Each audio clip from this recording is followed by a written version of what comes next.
Jésus a guéri des paralytiques, a fait voir des aveugles, a permis à des sourds d'entendre, à des lépreux d'être soudain guéris de leur lèpre. Mais il a été plus loin, il a ressuscité des morts. Jésus a fait des choses incroyables. Et aujourd'hui, dans l'Évangile, il nous dit, ce que j'ai fait, vous le ferez. Ce que j'ai fait, vous pourrez le faire. Ça veut dire que, quand nous prenons le texte d'aujourd'hui,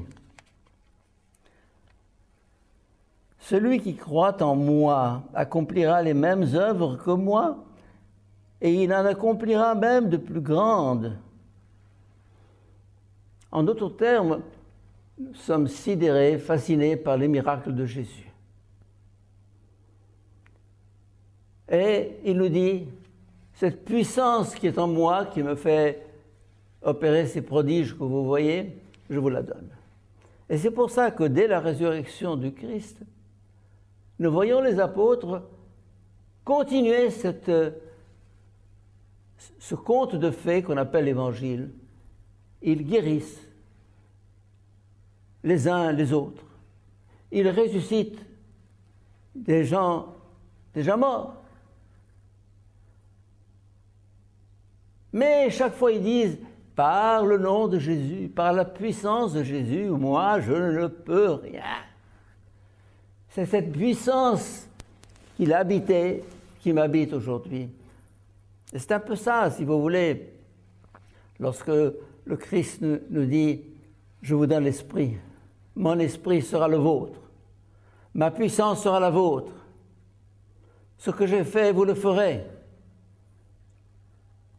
En d'autres termes, Dieu n'est pas jaloux de sa puissance. En disant, c'est moi, attention. Non. Ce qui est à moi est à vous, ce qui est à moi est à toi. Ça, c'est l'amour. Et alors, comment se manifeste aujourd'hui cette puissance de guérison, de miracle? Eh bien, pas nécessairement à travers des prodiges extraordinaires, mais à travers la science et la technique et la technologie. Quand on nous dit que la médecine est capable actuellement de remplacer des membres malades, des cellules cancéreuses, de transformer un organisme, de permettre à un être humain qui ne vivait que 40 ans autrefois de vivre à 80 jusqu'à 80 et 100 ans. Les progrès de la médecine font partie de cette puissance que Dieu nous donne, nous confère pour vaincre le mal. Le mal, ce n'est pas simplement le mal moral, le mal spirituel, c'est aussi le mal physique.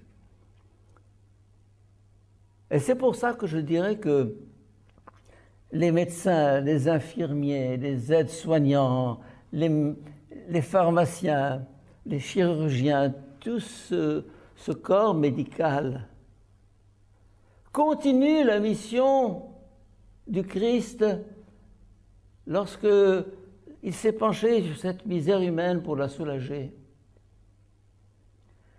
Et c'est un peu ça, si vous voulez, le sens de ce qu'on appelle le sacrement des malades.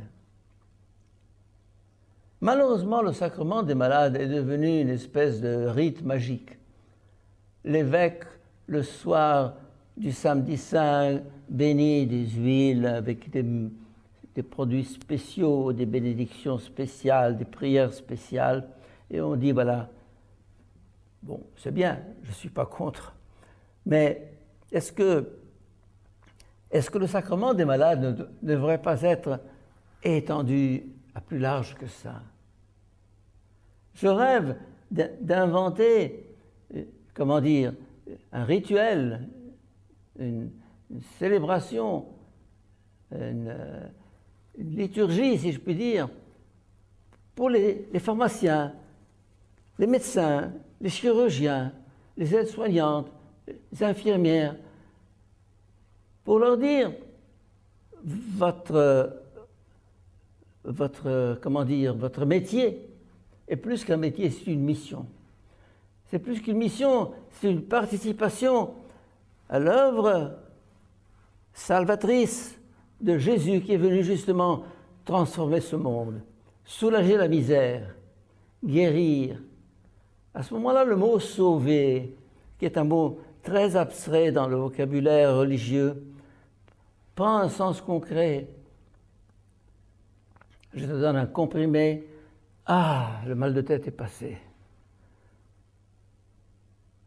Je t'extirpe une dent, que sais-je, voilà, tu es soulagé. Il est important, il est essentiel et il est urgent de donner un sens religieux, un sens sacré à tous ces métiers que nous considérons comme profanes. Il est médecin, oui. Mais faire prendre conscience à ces médecins, à ces infirmiers, que ce qu'ils font est un acte sacré, soulager la misère, mettre dans le cœur et le corps de l'homme la paix, la joie, la santé, le sourire. À ce moment-là, ces fonctions qui paraissent tout à fait profanes, anodines, prennent un sens. Et derrière tout cela, je mettrai aussi la recherche scientifique dans les laboratoires, les centres spécialisés qui inventent de nouveaux médicaments. À ce moment-là, ce texte de l'Évangile qui nous dit « Celui qui croit en moi accomplira des œuvres que j'ai faites, et de plus grandes encore. » Et il ne faut pas donc regarder la science comme une espèce de concurrence faite à Dieu, comme si on lui volait son pouvoir. Mais il nous le donne. Il est heureux. Il est heureux de nous voir faire des choses encore meilleures et plus belles que les siennes. Parce que cet esprit qu'il habitait nous habite. C'est le même esprit. Simplement, il faut que l'être humain, en faisant tout cela, se rende compte que cette puissance vient de plus haut que lui, vient de plus loin que lui, qu'il ne s'enorgueillisse pas comme disant « moi, moi, moi ». Mais non, qu'y a-t-il que tu n'aies reçu? Tout ce que nous avons, tout ce que nous faisons, les miracles que nous accomplissons, et la science n'est qu'au début même de son chemin. Tout cela vient d'en haut. Alors, je dirais, donner à cette action de l'homme pour lutter contre la souffrance, la douleur, la misère, est une fonction sacrée et il faut la vivre comme telle. Seigneur, quand je me penche sur un malade, quand je lui donne un médicament, quand je le soigne, quand je lui souris, car le sourire est encore un remède souvent plus efficace que bien des comprimés, des calmants, je fais passer la grâce, ta vie dans ce malade, dans ce pauvre, dans cet homme écrasé. Seigneur, donne-moi de consoler comme tu as consolé, de guérir comme tu as guéri, et de sentir que c'est ta puissance qui œuvre en moi et qui transforme l'homme. Amen.